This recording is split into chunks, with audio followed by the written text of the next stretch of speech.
আপনারা বলেন শিবিরকে রক কাটা, শিবিরকে গুপ্ত। রক কারা কাটে? একটা প্রমাণ নাই যে শিবির কোনো রক কাটার রাজনীতি করেছে। এগুলো সব অপপ্রচার, গুজব, মিথ্যা ফটোকার্ড দিয়ে মিথ্যা কথা বলে মানুষকে বিভ্রান্ত করবে না। গুপ্ত আপনার শিবিরকে বলেন। জনগণ যদি বলে যে 17 বছর যারা দেশে না থেকে এখন আসছে তারাই গুপ্ত ছিল, জনগণ যদি বলে সরকারের মধ্যে উপদেষ্টায় লুকিয়ে থেকে তারা এখন পররাষ্ট্রমন্ত্রী হয়েছে, আপনি গুপ্ত।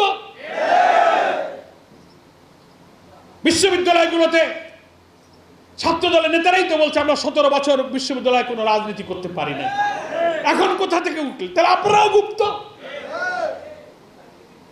যত দোষ নন্দ ঘোষ, আপনাদের এই সমস্ত প্রচার হচ্ছে মিথ্যা গুজব। এদেশের জনগণ তা মানে নাই। ফলে আপনারা 5 কোটি মানুষের ভোটের প্রতি আস্থা রেখে গণভোটের রায়কে বাস্তবায়ন করুন। 11 দলীয় ঐক্যের পক্ষ থেকে সারা দেশে বিক্ষোভ, মিটিং, মিছিল, মহানগরী, জেলা, গোল টেবিল। আমাদের আগামী কালকে জুলাই যোদ্ধা শহীদদের নিয়ে জাতীয় উদ্যান সোহরাওয়ার্দীতে বিশাল জাতীয় সমাবেশ অনুষ্ঠিত হবে। সবটার লক্ষ্য হচ্ছে রাজনৈতিক সংকট এবং আবার রক্ত ঝরার দিন থেকে বাঁচাতে গেলে জুলাই সনদকে সংবিধান আইন হিসেবে অন্তর্ভুক্ত করুন। যতক্ষণ তা না হবে, বিরোধী নেতা বলেছেন, আমাদের সংগ্রাম সংসদেও চলবে, রাজপথেও চলবে। ভোটের দিনে সকাল থেকে ভোটাররা নিরাপদে ভোট কেন্দ্রে গিয়েছে, ভোট দিয়েছে, মারামারি গন্ডগোল বড় ধরনের কিছু হয় নাই।